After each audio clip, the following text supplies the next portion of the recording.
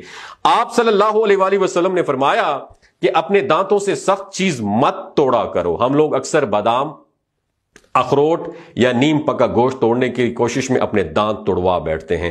دانت ہماری زندگی کا اہم ترین حصہ ہے، شاید اس لیے آپ صلی اللہ علیہ وآلہ وسلم نے دانتوں کو سخت چیز سے بچانے کا حکم دیا۔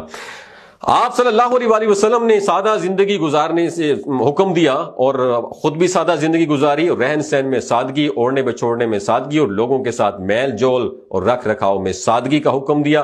آپ صلی اللہ علیہ وآلہ وسلم کے گھر پر کئی دن کا فاقہ ہو جاتا ہے۔ ایک موقع پر حضرت فاطمہ الزہرا رضی اللہ تعالی عنہا بارگاہ نبوت میں روٹی کا جو ٹکڑا ہے وہ لے کر حاضر ہوئیں۔ آپ صلی اللہ علیہ وآلہ وسلم سے پوچھا، آپ صلی اللہ علیہ وسلم نے جب پوچھا کہ یہ کیا ہے، کہا یہ روٹی ہے جسے میں نے پکایا ہے، دل نے گوارا نہیں کیا کہ آپ کو چھوڑ کر کھا لوں، اس لیے یہ لے کر خدمت میں حاضر ہوئی۔ آپ صلی اللہ علیہ وآلہ وسلم نے فرمایا یہ 3 دن کے بعد پہلا کھانا ہے جو تمہارے باپ کی پیٹ میں گیا ہے۔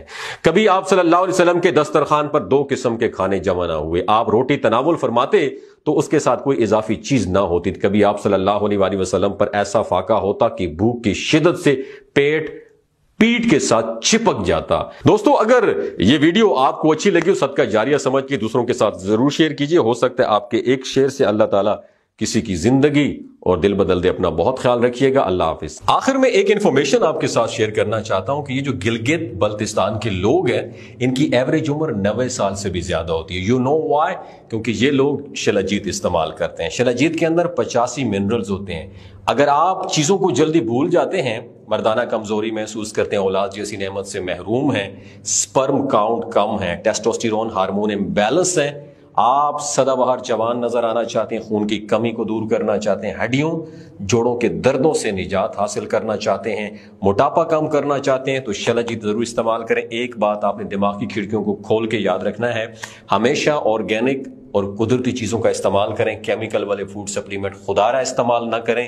اگر آپ شلاجیت کو آرڈر کرنا چاہتے ہیں، ڈاکٹر اسد محمود کی اوریجنل شلاجیت کو آرڈر کرنا چاہتے ہیں، نیچے ہوئی سکرین پر دیے گئے نمبر پر رابطہ کریں۔